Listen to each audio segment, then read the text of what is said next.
നമസ്കാരം. ഞാനിപ്പോൾ ഉള്ളത് മയ്യിലി കുറ്റ്യാട്ടൂർ എന്ന സ്ഥലത്താണ്. അവിടെ ഒരു വീടിൻ്റെ റൂഫ് വാട്ടർ പ്രൂഫ് ചെയ്യുകയാണ്. അപ്പോൾ നമ്മൾ ഒരു ഒറ്റനില വീടാണ്. ആ വീട് സൈഡൊക്കെ ഓടുണ്ട്, ഓട് വെക്കാനായിട്ട് സ്ലോപ്പ് ചെയ്തിട്ടുണ്ട്. ആ സ്ലോപ്പിൻ്റെ സൈഡൊക്കെ അടന്ന് വീഴാൻ തുടങ്ങിയിട്ടുണ്ട് സൈഡ്.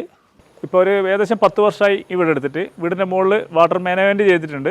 5-8 വർഷം മഴ കൊണ്ട് ആ മണലും സിമെൻറ്റും ഒഴുകിപ്പോയ ഒരു സിസ്റ്റമാണ് ഞാൻ നിങ്ങളെ കാണിക്കാൻ പോകുന്നത്. നമ്മൾ എന്തുകൊണ്ടാണ് വാട്ടർ പ്രൂഫിംഗ് ചെയ്യുന്നതെന്ന് വിശദമായി കാണിച്ചു തരാൻ വേണ്ടിയിട്ടാണ് ഈ സൈറ്റ് ഇത്രയും വിശദമായിട്ട് ഞാൻ നിങ്ങൾക്ക് പരിചയപ്പെടുത്തുന്നത്.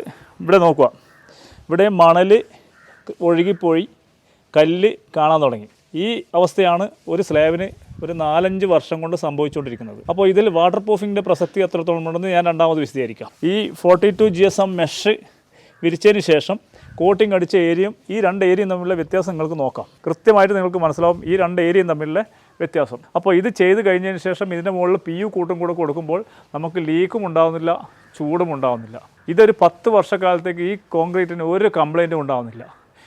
ബിൽഡിങ് നമ്മൾ എടുത്തു കഴിഞ്ഞ പാടന്നെ റൂഫിൽ ഇത്തരത്തിലുള്ള വാട്ടർ പ്രൂഫിങ് ചെയ്താൽ നിങ്ങളെ കോൺക്രീറ്റ് കാലാകാലങ്ങളോളം ഒരു കുഴപ്പമില്ലാതെ നിലനിൽക്കും. അതിൽ ചൂടിൻ്റെയോ ലീക്കിൻ്റെയോ ഒരു പ്രശ്നം ഉണ്ടാകത്തില്ല.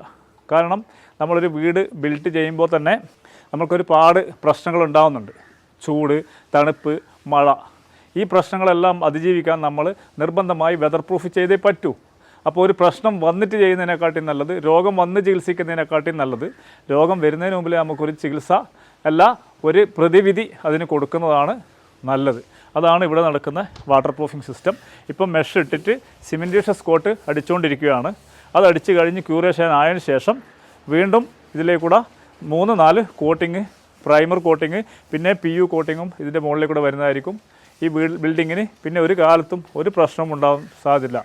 മാത്രമല്ല 5-6 വർഷം കൂടുമ്പോൾ ഇത് കഴുകി കളഞ്ഞ് ഒരു കോട്ടിങ് മെയിൻറ്റെയിൻസ് ചെയ്ത് പോയാൽ ബിൽഡിംഗ് ഒരുപാട് കാലത്തോളം നമ്മൾക്ക് മുന്നോട്ട് കൊണ്ടുപോകാൻ പറ്റും.